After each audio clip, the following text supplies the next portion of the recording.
इस वीडियो की मदद से कोई भी रेलवे विभागीय परीक्षा और अन्य रेलवे प्रतियोगी परीक्षाओं की तैयारी कर सकता है। भाग 01 अनुशासन और अपील नियम 1968। ये नियम 1 अक्टूबर 1968 को लागू होंगे। आवेदन पत्र।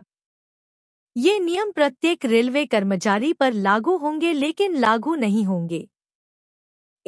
अखिल भारतीय सेवाओं का कोई भी सदस्य।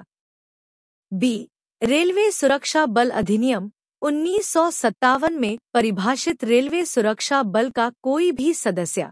और सी कोई भी व्यक्ति जिसके लिए इन नियमों के अंतर्गत आने वाले मामलों के संबंध में विशेष प्रावधान किया गया है, किसी भी समय लागू कानून के तहत या राष्ट्रपति द्वारा या उससे पहले की पूर्व मंजूरी के साथ किए गए किसी समझौते के तहत। इन नियमों के प्रारंभ होने के बाद ऐसे विशेष प्रावधानों के अंतर्गत आने वाले मामलों के संबंध में राष्ट्रपति आदेश द्वारा रेलवे कर्मचारियों के किसी भी वर्ग को इन सभी या इनमें से किसी भी नियम के संचालन से बाहर कर सकते हैं। नियुक्ति प्राधिकारी। रेलवे कर्मचारी के संबंध में नियुक्ति प्राधिकारी का अर्थ है 1 उस सेवा में जिसका रेलवे सेवक फिलहाल सदस्य है या उस सेवा के ग्रेड में जिसमें रेल सेवक फिलहाल शामिल है नियुक्तियां करने का अधिकार प्राप्त प्राधिकारी है, या आए उस पद पर नियुक्ति करने का अधिकार प्राप्त प्राधिकारी जिसे रेलवे कर्मचारी फिलहाल धारण करता है, या वह प्राधिकारी जिसने रेलवे कर्मचारी को ऐसी सेवा ग्रेड वी पास्ट जैसा भी मामला हो पर नियुक्त किया है, या 4 जहां रेलवे कर्मचारी किसी अन्य सेवा का स्थायी सदस्य रहा हो या किसी अन्य स्थायी पद पर रहा हो, रेल मंत्रालय के तहत निरंतर रोजगार में रहा हो, जिस प्राधिकारी ने उसे उस सेवा या उसमें किसी ग्रेड पर नियुक्त किया हो, सेवा या उस पद के लिए जो भी प्राधिकारी सर्वोच्च प्राधिकारी है। आयोग का अर्थ है संघ लोक सेवा आयोग। अनुशासनात्मक प्राधिकार का अर्थ है किसी रेलवे कर्मचारी पर जुर्माना लगाने के संबंध में इन नियमों के तहत सक्षम प्राधिकारी उस पर जुर्माना लगाने के लिए सक्षम प्राधिकारी का अर्थ है सामान्य प्रक्रिया में अनुसूची के अनुसार जुर्माना लगाने के लिए और प्रमुख लगाने के मामले में दंड देने वाला ऐसा प्राधिकारी नियुक्ति प्राधिकारी होगा। 2 नियम 9 और नियम 11 के उपनियम 1 के खंड ए और बी के संबंध में किसी राजपत्रित रेलवे कर्मचारी के मामले में नियम 6 में निर्दिष्ट किसी भी दंड को लगाने के लिए सक्षम प्राधिकारी। नियम 9 बड़े दंड लगाने की प्रक्रिया देता है और नियम 11 छोटे दंड लगाने की प्रक्रिया बताता है। 3 नियम 9 के संबंध में किसी भी अराजपत्रित रेलवे कर्मचारी के मामले में नियम 6 में निर्दिष्ट प्रमुख दंड लगाने के लिए सक्षम प्राधिकारी। 4 नियम 11 के उपनियम 1 के खंड ए और बी के संबंध में एक अराजपत्रित रेलवे कर्मचारी के मामले में नियम 6 में निर्दिष्ट किसी भी दंड को लगाने के लिए सक्षम प्राधिकारी। इस नियम के तहत नियम 2 सी अर्थात अनुशासनात्मक प्राधिकारी जिसे 2 उद्देश्यों के लिए अलग अलग निर्धारित किया गया है, जुर्माना लगाने की कार्यवाही शुरू करने के लिए और जुर्माना निलंबन लगाने के लिए।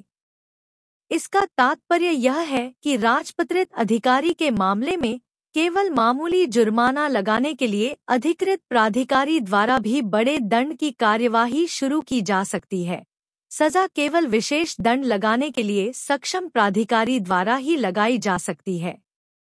यह अराजपत्रित कर्मचारियों के मामले में भिन्न है, जहां बड़े जुर्माने की कार्यवाही केवल एक प्राधिकारी द्वारा की जा सकती है जिसके पास कम से कम किसी एक बड़े दंड को लगाने की शक्ति है।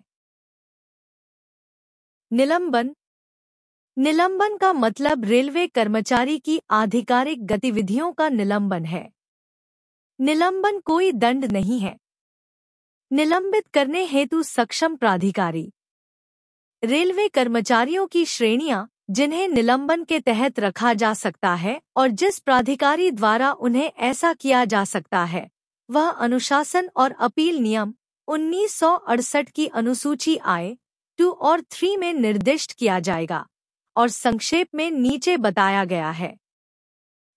ग्रेड 4500 से 7000 RS और उससे ऊपर के प्रभारी वरिष्ठ पर्यवेक्षक 4900 रुपये तक के वेतनमान वाले ग्रुप D और C कर्मचारियों को निलंबित कर सकते हैं, बशर्ते कि वह मामले में 24 घंटे के भीतर जिला अधिकारी या सहायक प्रभारी अधिकारी को रिपोर्ट करें। ग्रुप C स्टाफ के रेलवे प्रशासन इस प्रयोजन के लिए प्रभारी पर्यवेक्षकों की सूची अधिसूचित करेगा। B सहायक अधिकारी, जूनियर स्केल और ग्रुप B 4000 से 6000 रुपये स्केल तक के ग्रुप D और C कर्मचारियों को निलंबित कर सकते हैं। C स्वतंत्र प्रभार रखने वाले वरिष्ठ स्केल अधिकारी और सहायक अधिकारी, जूनियर स्केल और ग्रुप B, ग्रुप D और C के कर्मचारियों को 5000 से 8000 रुपये के स्केल तक निलंबित कर सकते हैं। D जूनियर प्रशासनिक अधिकारी और उससे ऊपर के अधिकारी ग्रुप D और C के किसी भी कर्मचारी को निलंबित कर सकते हैं। किसी रेलवे कर्मचारी को निलंबित किया जा सकता है जहां उसके खिलाफ अनुशासनात्मक कार्यवाही पर विचार किया जा रहा है या लंबित है, या B जहां किसी रेलवे कर्मचारी को निलंबित करने के लिए सक्षम प्राधिकारी की राय में वह खुद को राज्य की सुरक्षा के हित के लिए हानिकारक गतिविधियों में लगा हुआ है, या C जहां किसी आपराधिक अपराध के संबंध में उसके खिलाफ कोई मामला जांच, पूछताछ या परीक्षण के अधीन है। 2 एक रेलवे कर्मचारी को सक्षम प्राधिकारी के आदेश द्वारा निलंबित किया गया माना जाएगा। उसकी हिरासत की तारीख से प्रभावी यदि उसे 48 घंटे से अधिक की अवधि के लिए हिरासत में रखा जाता है, चाहे वह आपराधिक आरोप पर हो या अन्यथा। B उसकी दोष सिद्धि की तारीख से प्रभावी यदि किसी अपराध के लिए दोष सिद्धि की स्थिति में उसे 48 घंटे से अधिक कारावास की सजा सुनाई जाती है और ऐसी दोष सिद्धि के परिणामस्वरूप उसे तुरंत बर्खास्त या हटाया नहीं जाता या अनिवार्य रूप से सेवानिवृत्त नहीं किया जाता है। 3 जहां निलंबन के तहत किसी रेलवे कर्मचारी पर लगाए गए बर्खास्तगी, निष्कासन या सेवा से अनिवार्य सेवानिवृत्ति का जुर्माना अपील में या इन नियमों के तहत समीक्षा पर अलग रखा जाता है और मामले को आगे की जांच या कार्रवाई या किसी अन्य निर्देश के साथ भेज दिया जाता है। आदेश उनका निलंबन, बर्खास्तगी, निष्कासन या अनिवार्य सेवानिवृत्ति के मूल आदेश की तारीख से लागू माना जाएगा और अगले आदेश तक लागू रहेगा। 4 जहां किसी रेलवे कर्मचारी पर लगाए गए सेवा से बर्खास्तगी, निष्कासन या अनिवार्य सेवानिवृत्ति का दंड परिस्थितियों पर विचार करने पर कानून की अदालत और अनुशासनात्मक प्राधिकारी के निर्णय के परिणामस्वरूप रद्द या घोषित या शून्य कर दिया जाता है।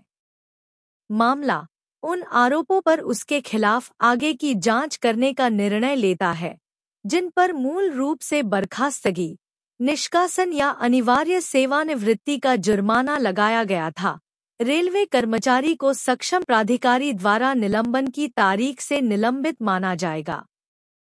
बर्खास्तगी, निष्कासन या अनिवार्य सेवानिवृत्ति का मूल आदेश और अगले आदेश तक निलंबित रहना जारी रहेगा। किया गया माना गया निलंबन आदेश 90 दिनों की अवधि के बाद वैध नहीं होगा जब तक कि इसे 90 दिनों की समाप्ति से पहले समीक्षा के बाद आगे की अवधि के लिए नहीं बढ़ाया जाता है। निलंबन के आदेश की समीक्षा उस प्राधिकारी द्वारा की जाएगी जो इस उद्देश्य के लिए गठित समीक्षा समिति की सिफारिश पर निलंबन को संशोधित करने या रद्द करने में सक्षम है और ऐसा सक्षम प्राधिकारी 90 वर्ष की समाप्ति से पहले निलंबन को बढ़ाने या रद्द करने का आदेश पारित करेगा। निलंबन के आदेश की तारीख से कुछ दिन बाद की समीक्षा निलंबन की विस्तारित अवधि की समाप्ति से पहले की जाएगी। एक समय विस्तार निलंबन एक समय में 180 दिन से अधिक की अवधि के लिए नहीं होगा। आरबी का क्रमांक DA 2004 RG 68 दिनांक 18 जुलाई 2006, बाहरी का 94 2006।